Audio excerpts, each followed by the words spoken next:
Hello, everybody, and welcome back. It is Monday, July 25th, 2022, and you're listening to episode 143 of the Can I Say Something podcast. I'm your host, Anna Reckless, with the Juicy Caboose, Damian. Joining me today is... Derek McDuff. Today on the show, we will be discussing what we've been watching, including the brand new Netflix blockbuster, the Russo brothers' Gray Man, JFK, Cinema Paradiso, much more, including Jordan Peele's Nope, which I just walked out of just now. That just happened.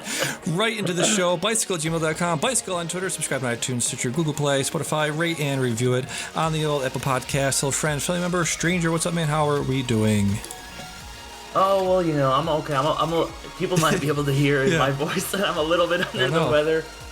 So, you know, I'll survive, but, you know, if I'm a little bit loopy or if my voice is a little bit scratchier and a little less pleasant than normal, that's the reason. So I apologize to the listeners out there. No, it's fine. I was just saying, literally walked in the door from seeing Nope, got my AC going, had to turn that off. So this is going to be a show. This is going to be a wild show. Wild energy is going to happen here because in about 10 minutes, 20 minutes, my room is going to turn into a literal sauna. So how about we get going? How about we get going with the stuff, with the things? That works for me. Yeah. So why don't we start off with The Gray Man, one of the big releases this week. This is from the Russos, the big MCU guys. They directed, obviously, the Civil War. They started with Winter Soldier. They did Infinity War, Endgame. They're the biggest, one of the most successful action directors out there in the world today. You saw this yesterday as well, correct? I watched it actually this morning, so before I was getting ready to go to work, and then I fell asleep because I was... not feeling great, and then I watched the second half a little bit ago, so yeah. Yeah, nice. Yeah. So overall, what were your impressions of the Grayman, Mr. Grayman? The Grayman. The Grayman, John Grayman. The Northman, the Batman. The Batman. It was fine, you know, it was pretty, you know, it wasn't anything new or revolutionary as far as action movies go. But I had fun with it. It was solid. Definitely some interesting characters. I'm a really big fan of Ryan Gosling. I thought he was great as always. I'm glad Ana de Armas got to actually do more than one scene of all that training she did for No Time to Die that she trained for like a year or two for, and she actually got to show off those skills in this. And then Chris Evans just being a absolute sociopath and having so much fun with it. So, and yeah, I enjoyed it. You know, I thoroughly enjoyed it. But it's not a movie that I would probably ever go back to. Yeah, highly agree. I just have, you know, it's a weird thing that they put Evans in the role where he's doing the least amount of action, right? Because he is the action guy. He's Mr. America. He's Mr. Steve Rogers, Captain America. He has had a decade of experience of doing high quality, high intensity action, hand-to-hand combat for the last 10 years. So it seems weird to me that they would, you know, swap the places. They would have Ryan Gosling. You know, he's no slouch, like I said in my review. He's done action in the last few years with things like Blade Runner 2049, Only God Forgives, and Drive. But, you know, it's kind of obvious that in the scenes where Chris Evans is doing some action that he is much more capable of doing those sort of things. So would this movie had been benefited from Chris Evans in the Ryan Gosling role, do you think? Well, I was reading your review and I was thinking about that, and I you know, Matt Damon wasn't really an action guy when he got cast as Bourne. You know, Daniel Craig's wasn't an action guy really, still isn't really, other than the James Bond movies. And other than that fight at the end, which I thought was a pretty good fight, I thought it was more of him just kind of using his physical talents, but not having to be a tough guy. It's more about him like jumping and shooting and doing the Tom Cruise and Mission Impossible kind of stuff. So I think, you know, in the same vein that all of those actors worked for me, this worked for me. Yeah, it was pretty good. You know, he's not a slouch. He's an A-list actor, and he can do all of those things. I just feel like this had I feel like I was watching the editing, like as we do, and we watch things a lot closer than most people do. And I was just watching the editing and being like, "Wow, that's a lot of cuts." in that one, in a lot of the scenes, it was just very obvious. Yeah, you can they sort of mask. If people don't know, if the actor is not able to do a lot of the stunts himself, they'll have scenes where they're cut up into little bits and pieces here, where they'll take a shot from here or a shot from B and a shot from C and start sort of stitch them together to make it look as good as humanly possible, and that's clearly what they did here as well for a lot of Gosling scenes. But yeah, it was pretty good overall. I wonder if that's more of a Russo thing than a Gosling thing, because they do that a lot in their MCU films, like the elevator fight that everybody loses their shit over. That's 100 seconds long, and it's 100 cuts, so it's a cut every second if you average it out. So I think that's just the thing they do. The Russos, I think, are really interesting because, like, you describe them as successful action directors, which they are, and I think that's what they want to do. And the lesson that they've taken from having the highest grossing movie of all time, at least it was for a little while, when their strength and what the reason they got that job in the first place is that they take these stories. They got started on Community and Happy Endings, which are these quirky stories about an ensemble cast of weird people that all kind of are quirky and funny and quippy and stuff like that. And that's why I think they were really well suited for the MCU. And the MCU just happens to have a lot of action in it. And then they kind of only took the side that that wasn't their bread and butter before the MCU and spun off into that. There is definitely some quippy MCU style stuff. And I think, obviously, you have Chris Evans, who is Captain America. He's well versed with that. And then you have Gosling, who I think is very kind of quippy, just like he will say something just kind of under his breath, and it's hilarious. I think Gosling he's such a diverse actor, but if you really, really boil it down, you could maybe put his movies into one of two kinds of performances: his kind of quiet, reserved, calculated, like Drive, like Blade Runner 2499 performance, or his kind of like over the top, like I'm making lots of jokes, kind of like very affable characters, something in like The Nice Guys. Yes. And this is really a balance between those two quote unquote personas that Gosling is really well known for. And obviously he does all kinds of stuff like Lars and the Real Girl, and that one where he's like a heroin basketball coach. But those are really his bread and butter, and he kind of had a bit of both in this in a way that I haven't seen from him before. Yeah, I wholeheartedly agree. Really well said. And somebody was mentioning on Letterboxd of, like you mentioned, The Nice Guys, Shane Black movie, really took advantage of, like you said, what Ryan Gosling can do in terms of action and mixing the comedy there. So they were like, why didn't they just make a Shane Black movie? Why didn't Shane Black just make this? Because it seems like a movie he's well versed to make as well. I mean, Shane Black is good sometimes. Although, if you're taking a MCU director and then giving him just an action movie, I guess maybe Shane Black. But then he also made The Predator, which is a horrible movie with a pedophile in it. Oh yeah. So you never know with Shane. And I also don't like Iron Man 3 very much. So yeah, I mean, I can't say that I'm a huge Shane Black stan. Yeah, so you saw the end of Endgame. Nice Guys is fucking great. Nice Guys is great. So you watched the end of Endgame and you were like, that fucking kid again. I thought we were done with this. We were done with that fucking kid. My reaction was like, who the fuck? Yeah. Oh, okay. That's a good callback, but that movie is dumb. Yeah, that was the entire initial reaction of like, what the fuck? Who? Yeah. Because he's also like 5 years older, so you're like, what? Who? Yeah. All right, so that is the Grayman. Gave that a 3 out of 5 on the old letterbox over there. Another TV show that's in the zeitgeist. I want to mention this as it's still in the public consciousness. The Bears show on Hulu, FX on Hulu. Great show.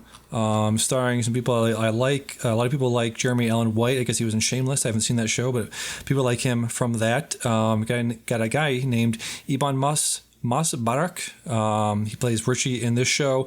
If anybody saw The Dropout from this year as well, he played the journalist that basically cracked the whole story open in that show. So some really great young actresses named Io Edabiri. She's really great in this. Really, really great show. The movie Boiling Point came out earlier this year, and I was one of the ones really championing that. I didn't get a lot of coverage at all. It does a lot of the same stuff that this show does. A lot of very intimate and close quarters and claustrophobic and heated and frantic action and yelling and just all this kind of stuff. Very, very reminiscent of that movie, The Bear is. So if you liked... If you like Boiling Point, definitely check out The Bear. It's one of the best things they've seen this year. They also did episode 7. They did an entire one cut episode, which is my bread and butter. I love that sort of thing. Yeah. One cut things is one of my favorite things to watch, and they did that here. Pretty good. It was pretty good. You could definitely tell again just looking at stitching and editing and things like that. There was definitely some shots here where it's like, oh, clearly that tracking shot, that panning shot was just they might have got a reset there because there was nobody actually in front of the camera. There was nobody in front of the lens there, so that was a point at which they could have cut if they needed to. And this only being 20 minutes. It's like the Birdman walking through the hanging tamale lights. Yeah, you could clearly see where things are cut. I went back and watched Rope, which was Hitchcock's version of that, of it appearing to be one cut. If you go back and watch Rope now, there is several shots where it's somebody's back for, I want to say 8 seconds, 7 to 8 seconds of just a dude's back, and you're like, why? That's awkward. Yeah. So they definitely gotten better at that over time. Yeah. Yeah, so definitely that's been one of those shows I need to check out. And I hear Slash Film describes it as like very uncut gems, kind of like tension vibes. I need to see it. It's just there's so much TV, we always say, and that is one that's been on my list. Yeah, so much stuff, so much TV. Literally, Nope came out yesterday. I got off work Thursday morning or Friday morning. Watched The Greyman. I watched some other things that had just come out. Yeah, just this stuff coming out. Then you gotta get on the internet and have your takes.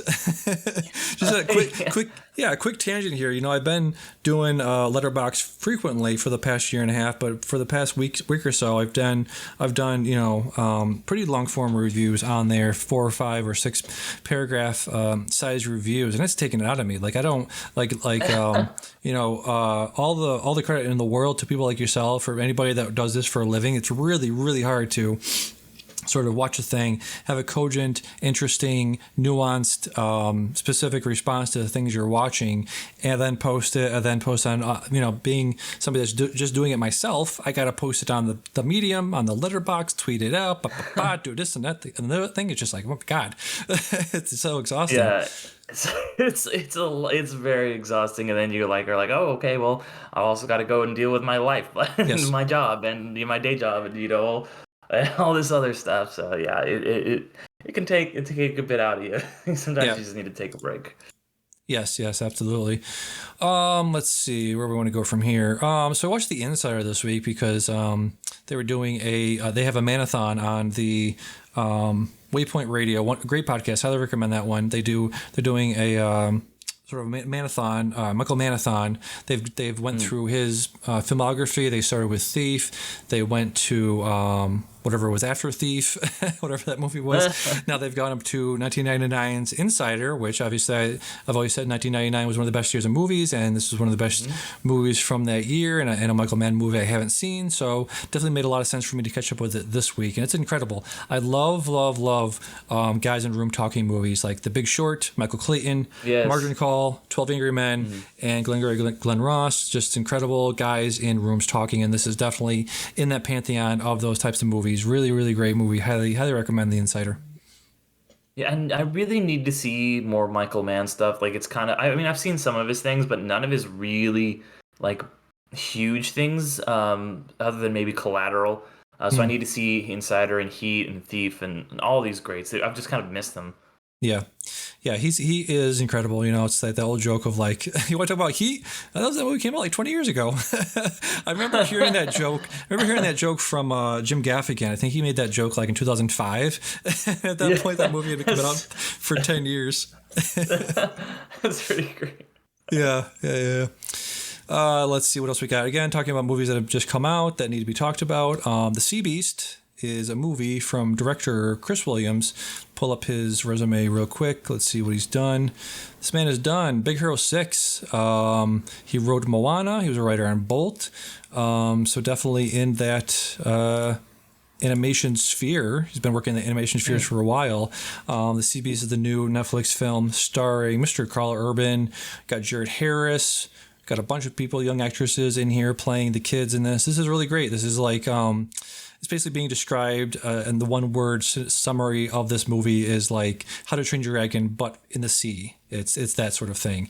It's pirates that have made their living hunting and killing beasts in the ocean, and that they've been told that is their lineage, that's their legacy to be beast hunters, because the beasts have destroyed their lands for millennia, and our war will never end with the ravenous beast, the savage beast. We must kill the beast. And then of course there's the turn where they realize, oh no, the beasts have been chilling in their own little habitat, and we're the bad guys. Are we the baddies? Yeah, apparently we are the baddies. We've been hunting them for no reason.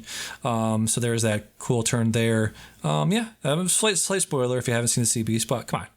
After a while, you've kind of seen enough of these that you kind of know where all the twists and turns are going. So highly recommend the Sea Beast on Netflix. Yep. That's one that I hadn't even heard of until the other day I went to go watch Netflix, and it was like my mom was watching and my brother was watching. It's like, oh, too many screens. And my brother's watching the Sea Beast. I'm like, what the fuck is this? And I scroll and it's a kids movie. I'm like, why is my brother watching this kids movie? Like he never does this stuff. And then I heard on the Slashcast everybody was talking about how great it was. So I was like, oh, I guess I got to watch this now, you know? Yeah, it's interesting how some of this stuff falls off the radar, or it's not on people's radar. If you just go on there and it's like, bam, bam, bam, here's our best stuff, worldwide, #1, U.S. worldwide, best TV shows, blah, blah, blah, blah, blah. And it's like, it's weird to, for me to hear it's not on your radar, because it seems like it's one of those things that they sort of shove down your throat whenever you pop on the app there. That's why I was so surprised, because usually I turn on Netflix and it's like, hey, watch this now, do this now, and for whatever reason the algorithm missed me or something. Yeah. All right, so that was that. Let's see what else we got here. Let's go to Book Corner real quick. I've been gorging on some Stephen King recently, and been trying to catch up with a lot of his older stuff. I read Gerald's Game, the book, and saw the movie on Netflix. It's good. It's fine. It's one of his things that he's written. This gets into a little bit of spoiler. Again, spoiler for all this stuff. I keep forgetting to mention at the top of the show, this is a spoiler show. It's a review show, as Van Lathan says on the Midnight Boys. It's a review show. We will be reviewing spoilers incoming for all of the stuff. So spoilers for Gerald's Game, the book, and the movie. It's a story about a woman, obviously, who gets handcuffed to a bed, and she gets stuck there because her husband dies. And she starts seeing these visions of this ghostly figure in her room. And it's revealed near the end that it's an actual person. It was a guy. It was a person that was robbing people up and down the East Coast for years and years. And I just feel like, that it was teased to me. There was a guy on TikTok who does a lot of Stephen King reviews and sort of talks about the connecting tissue of the Stephen King universe, and how this movie this story connected to Dolores Claiborne, and how the character, the creature in this was one of the scariest creatures that he's ever read in a Stephen King book. And I feel like the reveal at the end of him being a human person sort of took away from the scariness and from the sort of macabre nature of the thing in the room. So, but it's still a very taunt little thriller there. If you want to read a book about a woman degloving her hand trying to get out of her room, definitely check out Gerald's Game. The most frightening beast of all, man. Man, yeah, exactly. And then real quick, I just checked out, don't have the author's name here, Upgrade by Blake Crouch. Blake Crouch also wrote Dark Matter, and he also wrote Recursion, 2 books about time travel that I very, very, very much enjoyed. Some of the best books I read this year, and new book came out this week called Upgrade. It is very much in that same lineage of a guy takes a pill, or a guy drinks a thing, or a guy gets a surgery to make him smarter, faster, stronger, that whole thing. Yeah, that old story. Yeah.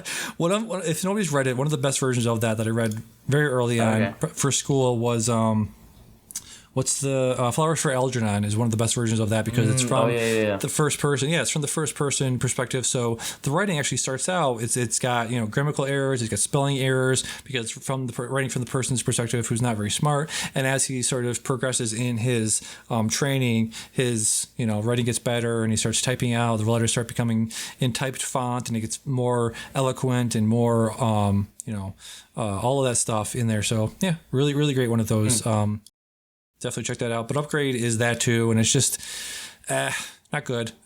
Not one of the best. I felt like the Dark Matter book and Recursion definitely grounded the story in family drama and the human drama. Like I said, you have to ground yourself in human emotions and things like that. And this definitely did everything but that. It gave very small, very small, very quiet allusions to his family life and his wife and his daughter, and just sort of being on the outskirts and being on the edges of the story. And the rest of the story is just him like, oh, I can feel everything in the air. I can touch things. I can hear things. The last like third of the story is literally just him like climbing up the side of a building to get to the guy that the CEO and the thing. That thing, just going in and beating the guy up, and then the story just ends. And I'm like, all right, so this was just a revenge story, I guess. I don't know. Not one of my favorites. Yeah, so definitely read Recursion and Dark Matter if you want good Blake Crouch, in my opinion. Okay. Yep. So let's go to some stuff you've watched, because again, I talked about before we started how A24 movies don't play around here. So unfortunately, I was not able to see the new A24 film Marcel the Shell, the Shoes On, but you did check it out. What did you think of this? I did, and this movie, it was absolutely just so heartwarming and adorable, and I don't know, it's a real feel good type movie without it feeling sappy, because Marcel is kind of like a sassy character, spunky, but it's really cute. It's Jenny Slate and Dean Fleischer Camp worked on it based on their series. They had done a bunch of shorts on YouTube, and it's interesting because when they made the shorts, they were married, and they made this movie after going through a divorce, and that's one of the subplots. Dean Fleischer Camp, who plays himself in the movie, because it's a mockumentary about this guy, this kind of documentarian who meets this little shell guy, and he is going through a divorce, so it's kind of weirdly about like their real life. But yeah, I really loved it. It's one of the most fun times I've had at the movies this year. I haven't yet, but I do want to go back and rewatch or watch for the first time all the shorts.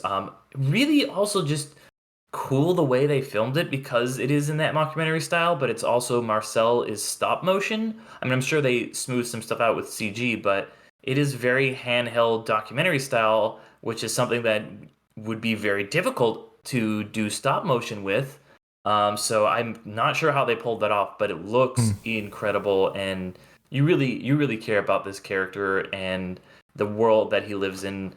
Just really sucks you in, and has a lot of interesting things to say about celebrity and like internet fame and like TikTok fame and all of this stuff, and just what is like the difference between a fan and a friend, and someone who's there for you and someone who just is interested in being like getting close to fame. And yeah, I absolutely loved it. Nice, very cool. It's got 99% on Rotten Tomatoes. Fuck you, whoever you are, critic man. That brought that down from that one asshole. There's always one fucking asshole. There's one asshole always. Yeah, so definitely want to check this out. Like I said, A24 has a not great record on distribution of their films. It always takes a very long time for their stuff to appear on streaming. But yeah, definitely check it. I'll definitely check this out when it does hit streaming. Finally. Yeah. Yeah, we just got it here because it just it's been slow. Late. It's been doing the same thing that a lot of A24 films do. That Everything All at Once, Everything Everywhere All at Once did this, where it opens in a very small amount, and then when it gains popularity, it slowly every week kind of opens to more and more and more theaters, and finally hit us in Orange County here. So nice, very very cool. You also checked out this week, Mrs. Harris Goes to Paris. What is this about? So this is, yet another heartwarming film. It is about it's set in it starts in 1950s London, and it's about this housekeeper, and it's interesting because she is played by the same person who is in another movie about fashion. She's in oh my gosh, Paul Thomas Anderson's fashion movie. Why am I spacing on the Phantom Thread? Yeah. Yes. But yeah, Leslie Manville, who and she's completely the opposite of the character that she plays in that, and she just kind of has this adventure where she goes to Paris, and it's very much like almost like a role that Jimmy Stewart would have played in like the 30s or something, where she's just this kind of just happy like ball of energy, but she isn't, she does feel like a real person like Marcel does, and not like just kind of a caricature or device, where she does have her real problems and stuff like that, and just kind of brightens everyone's day. But what toll does that take on her, and her going around the fashion industry, and she goes to Dior because she just wants to get a dress there. And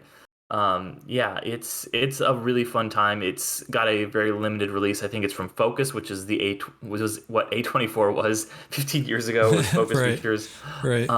So yeah, that one I got to see that opening night with some friends, and it was because nothing really came out, between Thor and Nope that week. So we were like, let's go see this movie, and I knew nothing about it going in, and I'm really glad I checked it out. Nice. Definitely have that on my radar when that does hit VOD. Let's see what else you got here. You got Vor. I think I mentioned watching this when it first came out. Really liked the short called or the episode called "But I Don't Like Him." What'd you make of this? Mm-hmm. Yeah, I had a blast with this. I'm a really big fan of video essays. I watch a lot of them on the internet, and this was from a few of my favorite video essay creators. Tony Zhao, who is more or less the guy who popularized slash invented the format of video essays as we, at least film video essays as we know them. He was responsible for every frame of painting, and he had a lot of work on this one. He was responsible for the second episode, which is about revenge films, that I really thought was interesting, but he also did a lot of work on a lot of the other episodes. Like you, I also really enjoyed the But I Don't Like Him one. I also liked the revenge one. There was a lot of really great stuff in this, and if you are a film fan, it is, anybody listening out there, check this out, because it is a fascinating examination of the way that we interact with movies. Yeah, absolutely. Really loved Summer of the Shark.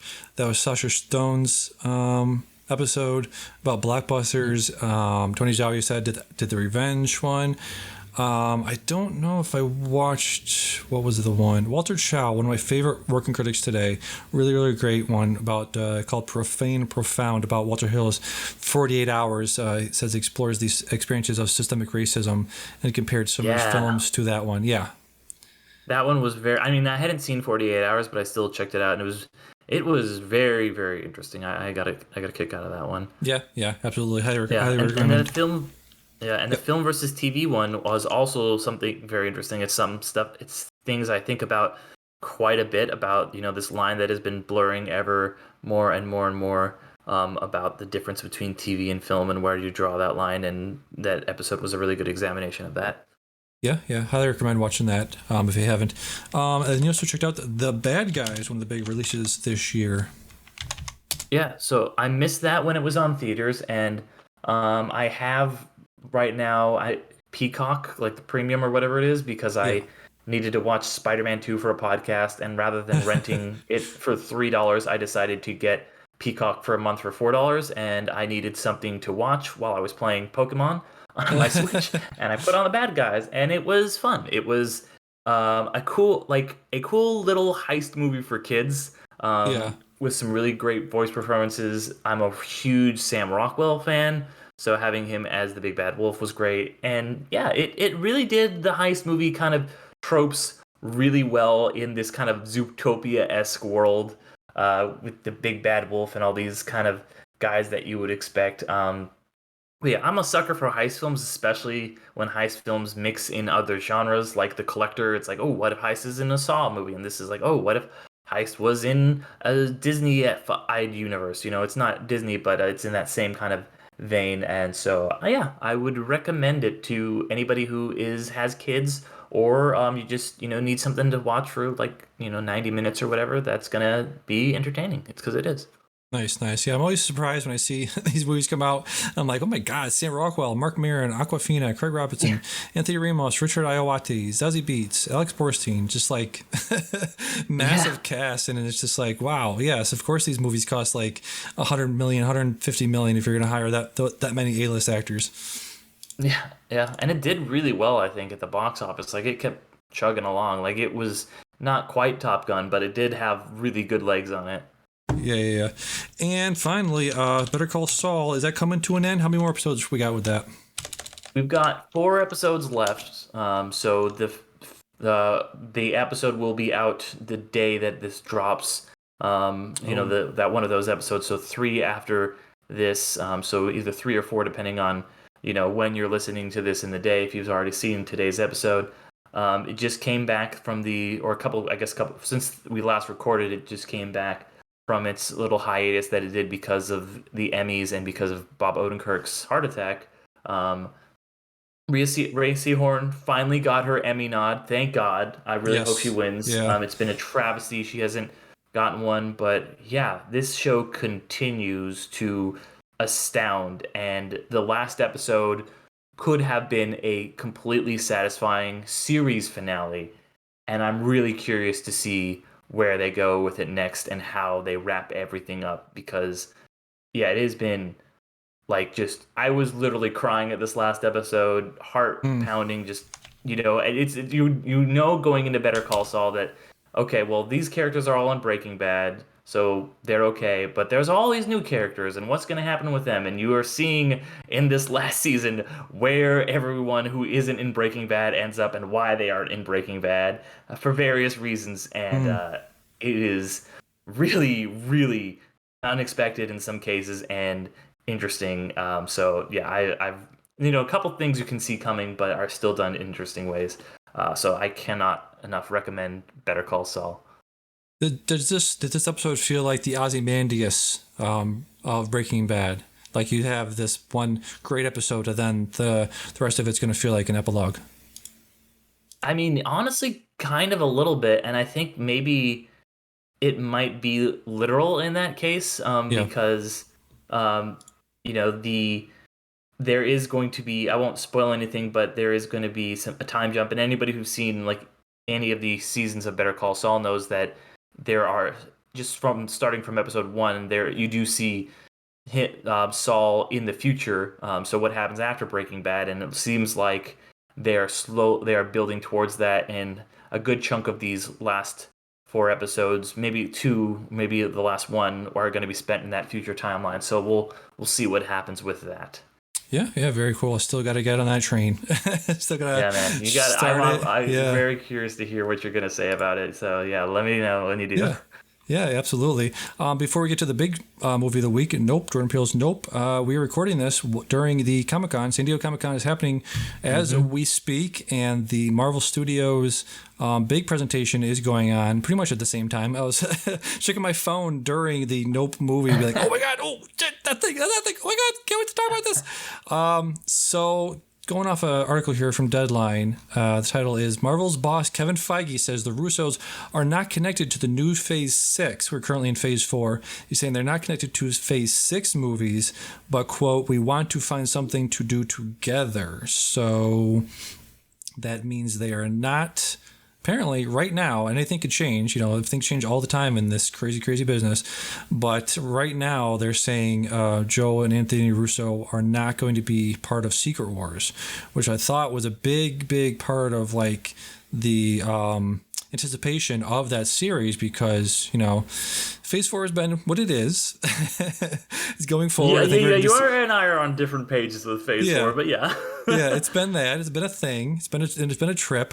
But going forward, the big ensemble movies, the big sort of tying everything together movies was one of the things I think we're both looking forward to equally. Mm-hmm. And I think a reason for that was the possibility and the rumor that the Russos would come back and do the sort of big ensemble movies that they've done.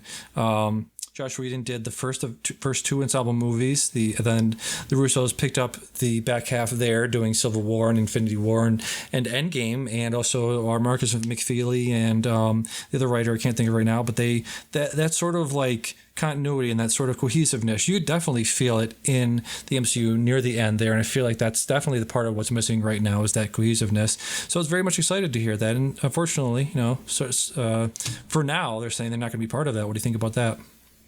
I'm excited that Marvel is extending their stories to new directors and new voices, and I think that's why I've been a lot hotter on Phase 4 than you have, generally speaking. Because even when I think that those movies are failures, I'm glad that like let's give Chloe Zhao a shot. And like they told their story, they finished the Infinity Saga. It's done now, and now we're doing something else. We're gonna do the Secret War or the Multiverse Saga, whatever it's called. And so, whichever one, I think that maybe just like they did when they directed a Captain America movie, one of these directors might rise to the top and be the new shepherd going forward. But it also reminds me of I just saw this tweet that's how I feel like all this Russo brothers news is gone, because it's the same thing almost exactly, where it was Dan Merle tweeted this out, and it was three captions of three different Screen Rant articles like in 3 days in a row. And the first one was, fans are excited that Henry Cavill is rumored to appear at San Diego Comic-Con and announce that he is back as Superman. And second article, day later, Henry Cavill will not announce that he's Superman at San Diego Comic-Con. Third day, fans are upset that Henry Cavill is not returning at San Diego Comic-Con. Like that's the cycle that these things always go through. Like there's a rumor that starts and everyone expects it, and then it doesn't happen, and then everybody gets mad, and it's like, well, why? We were never promised this in the first place. But we can move on to do something else. So that's that's a good way to look at it. Yeah, so they dropped a trailer for Black Panther right now. Do you want to pop that up and we can watch it together? Because I haven't. I saw a little bit of it. Let's check this out. Yes. So I've got mine pulled up, and you just tell me when you're ready. It's loading. All right, I'm good to go. Okay. 3, 2, 1, hit play.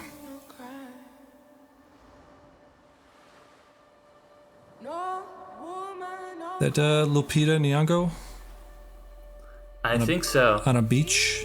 On a beach.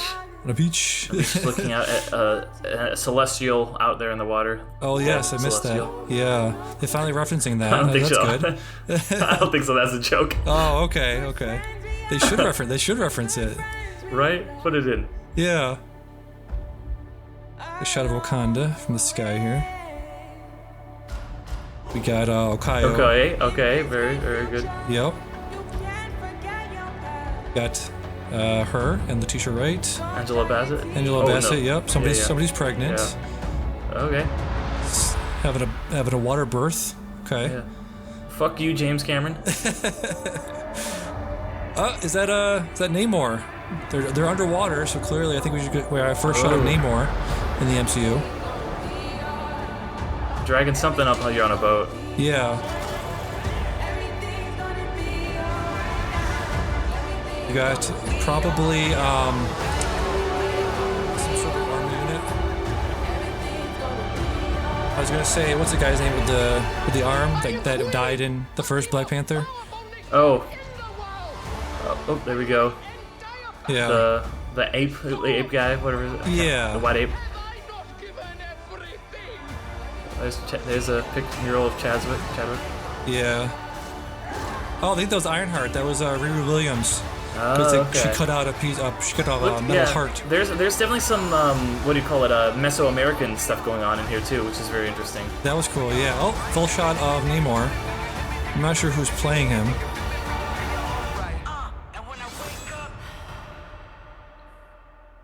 First possible shot of T'Challa there.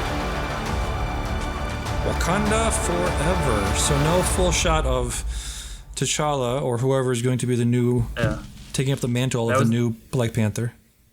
Definitely a teaser for sure. Yes, full on teaser. Exactly. That was interesting. Mm-hmm. So we got Namor for the first time in there. So he's definitely so that Namor, he is Mesoamerican. I'm not really super familiar with him. Yeah. So he was like the kind of Aztec / Mayan kind of inspired.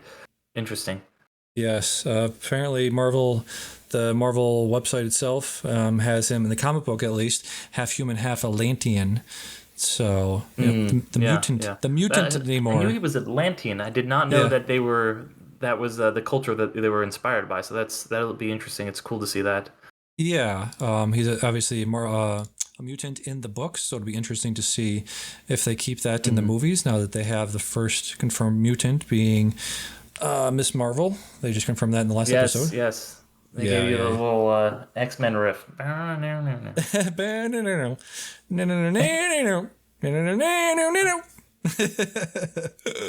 Love that show when I was a kid. Exactly. Oh my god, dude. Yeah. So let's see. They got a little write-up here on comicbook.com. Queen Ramonda, Angela Bassett, Shuri was in there. Mbaku we saw Okayo, the Dora Milaje, including Florence Kasumba, whoever that is, fight to protect their nation from intervening world powers in the wake of King T'Challa's death. As the Wakandans strive to embrace their new chapter, the heroes must band together with the help of War Dog Nakia, played by Lupita Nyong'o, and Everett Ross. There we go. Martin Freeman. But they don't have the name of the guy that I was thinking of. What was his name? Let me look up. Was he in Civil War or Black Panther? Let me just look up. Andy Serkis? Andy Serkis, thank you. I forgot it. Well, he's dead, right? He is dead. Back. But I'm wondering if his if his what do you call it? His army is going to be coming back after his death. Let's see who was in there and what was the guy's name? Oh, Ulysses Claw. That's right, Claw. The claw guy. Yeah. It's a weird arm. It was a weird arm, yeah. So that's interesting. That looks cool. So yeah, they basically I don't know if we mentioned it on the mic, but the overall outlook to 3 or 4 years in the future, they're gonna have they're saying again, this is all for now. This is nothing's etched in stone. Obviously, they had to change around a bunch of different dates for a bunch of different movies and TV shows since the pandemic.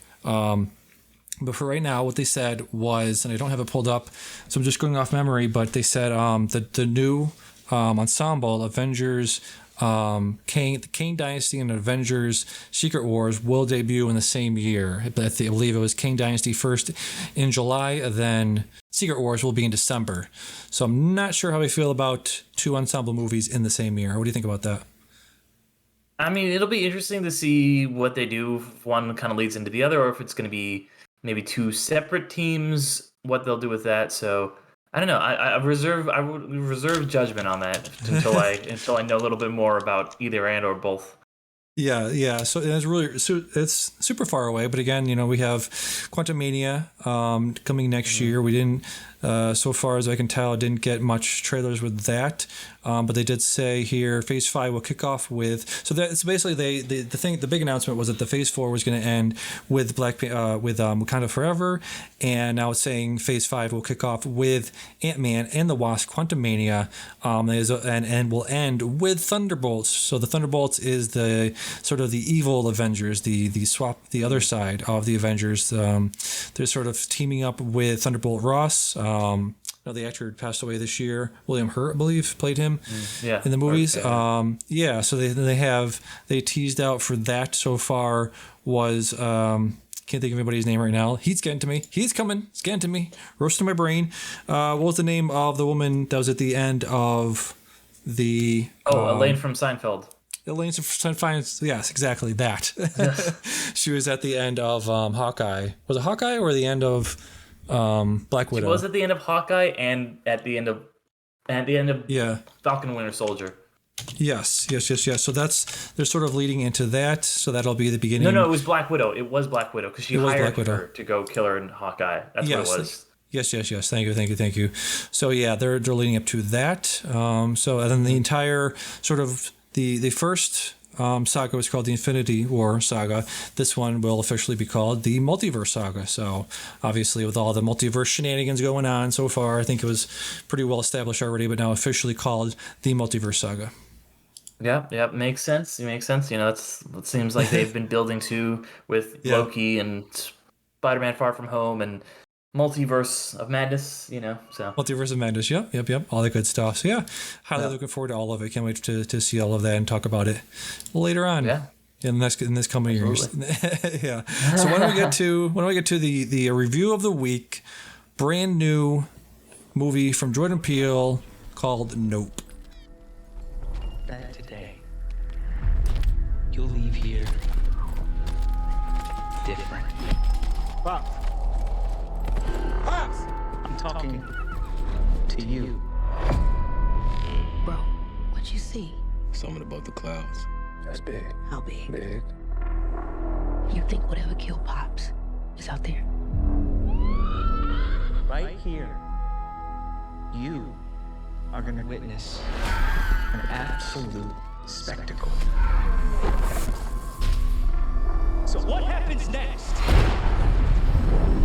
You ready? Mm-hmm. Are you ready?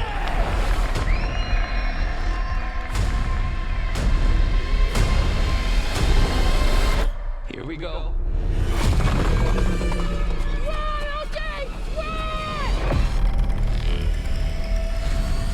The stars obviously Daniel Kaluuya. We got Kiki Palmer, a guy named Brandon Pereira, Michael Wincott, Stephen Yuen. Bunch of people in here. You saw this yesterday. Literally, I just came out of the theater right before we got on the mics here. So why don't you tell me first, what were your thoughts on Jordan Peele's Nope? I had an absolute blast with this. I wasn't really sure what to expect. I was a really big fan of Get Out. So I was thinking it was going to be it was going to be a lot of the same kind of social commentary that it had on Get Out, which it wasn't really. It was just kind of the vibes in this movie were just like, oh, this is like a kind of spooky alien invasion horror action western. So a lot of stuff going on in here. I really appreciated just kind of the unique angles that it took. I thought all of the actors were great. I think all the stuff about like, oh, I like that they were like, this UFO is just an animal and this guy is an animal handler, and how would he handle that, and how would this guy who was, like he saw these people murdered and their faces ripped off by an animal that he loved, and that animal seemingly was about to spare him, how would he react to this animal, and how it's, I think, I was thinking about like, what is this movie really trying to say? Because it's unlike Get Out, which has a very, very clear message. This one, I think, can be interpreted a few ways, but the way I took it is, oh, how do we deal with trauma? Because it starts with his father dying and him trying to process this, and then he's like, well, I want to hold on to the farm, and then his sister's like, well, Dad kind of sucked because he did this, and Stephen Ewan's obviously dealing with the trauma of his past, and I really dug it. There's also some interesting stuff about like filmmaking and the art of observing in documentaries and stuff, and I really I believe his name is like Brandon Perea, the guy who played Angel. He hasn't really been in anything before, nothing major at least, and he was so great. Like every time Angel would come on screen, I was like so riveted. I thought he was hilarious. I was like, protect him at all costs when he almost got sucked up like twice. I was like, no. Yeah. But I think Peele is a master of just like horror and comedy, and that's what was so well on display in this film, because there were parts where you would be fucking terrified and also laughing at the same time. And it is he's talked about how that is, both of those are such gut reactions. Like you laugh and you scream for the same reasons, and you're kind of doing both. Like you'll see something fucking terrifying, and he'll look, Daniel Kaluuya will look out the window and just go nope, and you laugh, and you're like, oh my gosh, yeah, fucking nope. And like there's like 5 times that they say just nope in the movie, and every single time the whole theater just started bursting laughing, despite the fact that it was a terrifying moment. And it's got it. If we had done our top 5, I mean, I just saw it last night, and obviously you saw it even sooner, so I probably need to ruminate up on this a little more, but I think it's probably going to end up being one of my top movies of the year.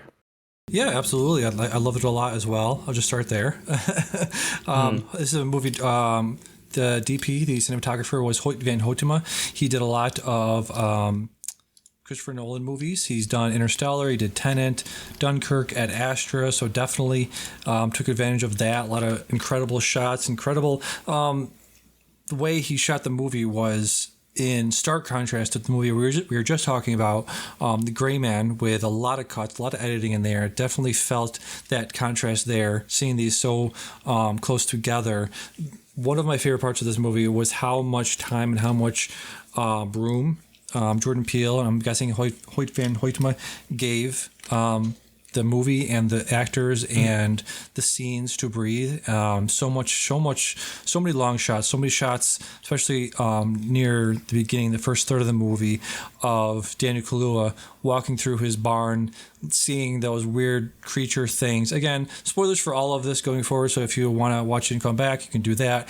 But that first scene in the barn where you think they're aliens and they're slowly creeping up on him and the camera doesn't cut, you're right there with him the entire time. Those little creatures walking up to him, slowly, super slowly creeping around the corner, and then you see it from his phone camera's point of view, and the thing just peeks out, and then you have the one behind him, and then he punches him in the face, and you realize, oh, they're just kids. They're just doing a little prank on him, which I felt was fairly reminiscent of Jaws, of that first scene, or the early scenes in Jaws where the kids were doing the prank and you thought it was a real shark at first. So definitely harkening back and paying homage to early horror movie, a movie that a lot of people think of as horror. Definitely has elements of that, but this movie as well harkens back into pages of homage to a movie like that, where it's dealing with so many things and has so many genre mixing into it. It has horror, it's a thriller, sci-fi, it's a social commentary,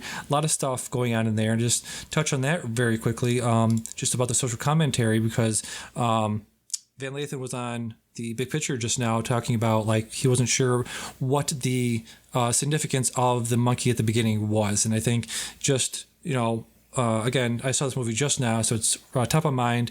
My first knee-jerk response to that would be, it's a monkey. People call black men monkeys. So you're talking about somebody like a minstrel entertainment. This thing is put on display. It has lights around him. It's told to act this way, do this thing, dance, monkey dance, that whole thing. So I think it's a very clear sort of comparison point that Peele is making about how black men and women were used as entertainment back in the day. What do you think about that? Yeah, I mean, I didn't even think about that. So that's definitely possible. I don't know if Jordan Peele would be that he would let me use this super racist metaphor, but maybe he would and he would be kind of poking fun at it. So, or not fun at it, but kind of drawing attention to it. That's something I hadn't even considered. So that's very interesting. Yeah. And then what else? Yeah, just great visuals. Again, just the long shots. I felt like it would just allowed the movie to breathe. I did feel like a little bit long. I felt like the first third could have used a little bit of a cut there. Did you feel like the first third could have been shortened up a little bit? No, it was, the length was fine for me. I mean, I just read this review that some guy wrote about. He was like, well, the Batman was 3 hours and we sat through that, so we can do long movies. So, no, I didn't really have a problem with the length. It worked for me. Yeah. Very interesting. Again, I liked what you talked about with how we view things, the different ways in which things are being portrayed and captured. You have, different technology being used throughout the movie. You have Daniel Kaluuya's character using a older flip phone there. Keke Palmer has an iPhone. You have Michael Wincott, played by, or the character's name was Antlers, apparently. No, I don't know. Did they ever say his name in there? I didn't catch that in there. Yeah, the cinematographer guy, right? Yes. So you have, him capturing the thing using a film camera. You have Angel Torres using HD 4K rig there, and then they go back after their farm was first attacked, and they go back to Angel's apartment. They're watching things on a VR headset. So it's a movie that it's very much about how we view things, how we capture things. The end of the movie has Keke Palmer trying to capture footage of the thing using this very, very old timey camera in a well, because the camera is facing well up. Camera. Exactly. Chekhov's well, exactly. She uses the camera in the well that's facing upwards into the sky to capture a picture of the thing. It was like a very, what would you describe it as? Like a what are those stingrays? Like a stingray in the ocean, not a stingray, a jellyfish. It was like jellyfish flying in the sky that she finally captures at the end, right?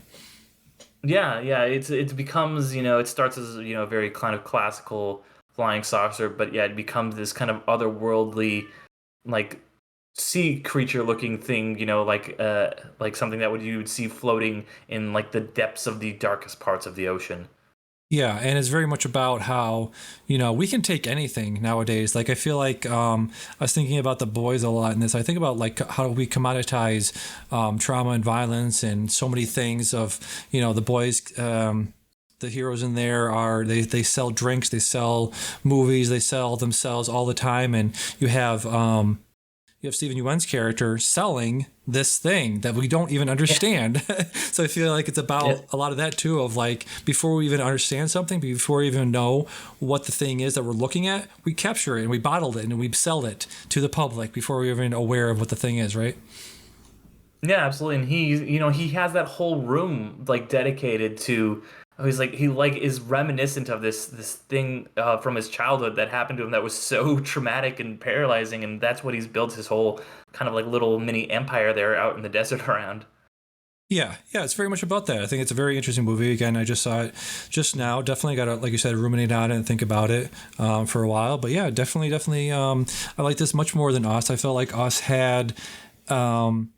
What do you call it? Van Lathan called it like a museum piece. It was like a thing. It was a movie that was really, really nice to look at. I think that phrase "style over substance" is a little overused, a little minimalistic. It minimizes what the movie was trying to do, but I feel like some of that definitely applies there with the look of the characters, their jumpsuits, how Lupita Nyong'o was acting, her voice, her mannerisms there was definitely something that I think distracted from whatever the message of the movie was, or what what people were trying to say with that. I feel like it was, a lot of dressing, a lot of hats on hats, a lot of a lot of stylistic touchstones in there, and not so much a coherent, cohesive messaging in Us, I felt like. And also, spoilers for Us, I felt like the ending being not ambiguous. I felt like that Peele sort of revealing everything and sort of leaving it not open for interpretation, I felt like it was a bit of a mistake. What do you think about that? I actually didn't see Us. It didn't. Honestly, for a lot of the reasons you're describing, it just didn't look great, and I never. Yeah. And it didn't get, like, it wasn't a big summer movie like this was. I think it came out in like February or March or something. Yeah. And it just, I never really made myself watch it. So yeah, I mean, this drew me in a lot more than Us did, obviously. Yeah, well, I mean, I didn't really spoil it outright, but yeah, just going into it. No, you're good. Yeah. Know that, it doesn't leave a lot to the imagination in there. So, yeah, I would definitely put this my number 2 at Jordan Peele movie. Definitely, Get Out is an all-time classic. I think it is. Yeah. It is incredible the way he sort of talks about how white America uses black bodies to their own entertainment, to their own use, and sort of uses them up and sort of throws them away. So yeah, very, very one of the great movies of all in the last 20 years at least. And then Us said not one of my favorites, and then I would definitely put Nope in second place there.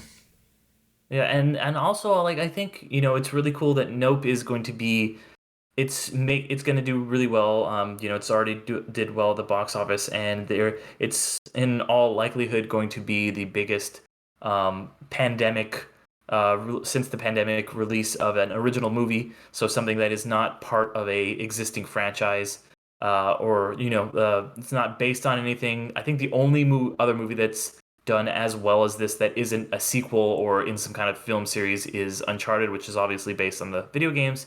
So it's really cool to see an A24 movie, an original idea, something like this doing this well at the box office.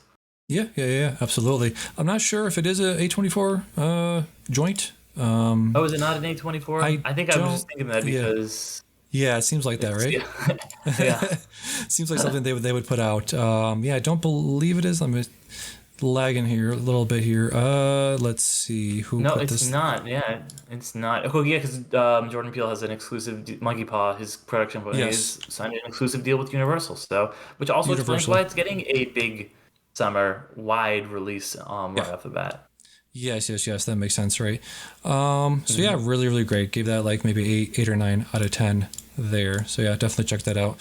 Like you said, it was a packed theater too. Great theater, great audience.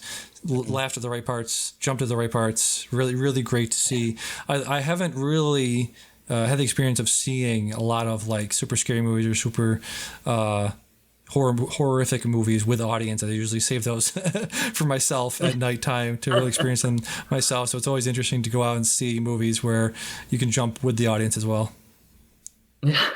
Yeah, I love that theatrical experience, especially in a horror movie where everyone is just, you've got, a group of 100, 200 people and they're all on pins and needles. Yeah. I love it so much. Let's see. So just a couple more things before we get out here. Been watching a bunch of stuff over the last few days. The Lost City, again, big release this year, trying to catch up on that and also put out some reviews of that. Really good. Give it like 2.5 stars. It was fine. I think Channing Tatum is definitely a funny guy, can do that funny stuff, funny action guy. Yeah, it was all right. Have you seen this? No, I did not get around to seeing this one. I hear it's okay. I hear it's fine, Yeah. This and also his other movie from this year, Dog. I would say about the same, but pretty good. Yeah. It's funny. Whenever I go to my parents' house, there's still a billboard up right next to the off ramp, and it's like Dog in theaters February, and I was like, it's fucking July. Why is this still? Yeah, that's crazy. So check that out.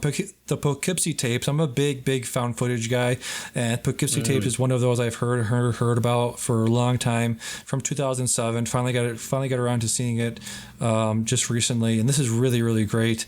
I think it relies on very natural building of dread. I won't mention like what it's about or anything or like twists and stuff like that. Definitely want people to experience this for themselves.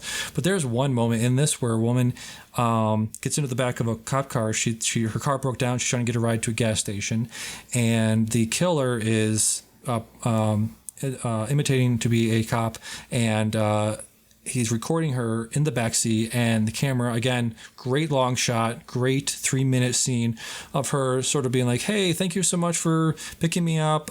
So gas station's, next left, and the driver's like, okay, yep, no problem, we're going there. Passes by the turn. She goes, hey, you missed the turn there. And he's like, yeah, I did. She's like, are you gonna turn around? He's like, no, I'm not. You just see her face drop and slowly realize that he's not who he says he is, and it starts to just get worse and worse from there. Really incredible found footage movies. I would put this in maybe even top 3 found footage movies with, Blair Witch, with Paranormal Activity. Really great found footage movie called The Poughkeepsie Tapes. I think it's playing on Shudder right now. Okay, I'll have to check that out. I'm like, found footage, like, especially if it's done well, can be done really, and I think it lends itself very well to horror, so I'll have to check that one out. Yeah, I really love that. So I think that's about it. I'll wrap it up there. I got a few more things, but we'll leave it there. So yeah, like I said, just cranking out those reviews on the old Letterboxd over there. B_4 Benedetta on Letterboxd. I am at The Film Essayist on YouTube. You can search me for there. Go to anchor.com for an easy way to upload your podcast. And I did a part 2 of an interview with the TikToker Cinematech on the podcast. Should be the episode right before this one on the Can I Say Something feed. So definitely check that out. Yep. And then I've also got some stuff. I've got Medium and a Letterboxd as well. I don't write as in-depth reviews. Usually, sometimes I do on Letterboxd, but I have some stuff up there. And then, of course, I have my podcast, Underrated. So if anybody wants to hear me talk about movies anymore, we talk about an underrated movie every other week, I should say. So the same day that this show comes out, my other show, Underrated, also comes out. And today, episode, we are talking about Thank You for Smoking. We had our guest Larry Freed on, so that was a lot of fun. Nice. Yeah, I remember liking that very much. Let me see who directed that, because I feel like that's what director I'm like, oh yeah, he did that one. It's what's his name? Oh my god, it's Up in the Air. Oh yeah, that guy. Jason Reitman. Jason Reitman. Yeah. Exactly. Up in the Air, Juno. So we kind of talked about on the episode how he had like a kind of like amazing little like spiritual trilogy there at like the end of like the first decade of the 2000s, like. And it was just like hit, and how there were all these just great interpersonal stories with like razor sharp dialogue, with really interesting and flawed in a lot of cases protagonists. So had a lot of fun talking about that movie. Yeah, absolutely. Up in the Air, had Juno, and Thank You for Smoking in that, like you said, 4 or 5 year run. Yeah, absolutely. Yeah. Then sort of continued a little bit into the 2010s with things like Young Adult and Tully later on. Yeah, definitely got to check those out eventually. Yeah. So I think that'll do it for episode 143 of the Can I Say Something podcast. I have been Damian. And I've been Derick. And we'll see you in 2 weeks. Bye-bye. Bye.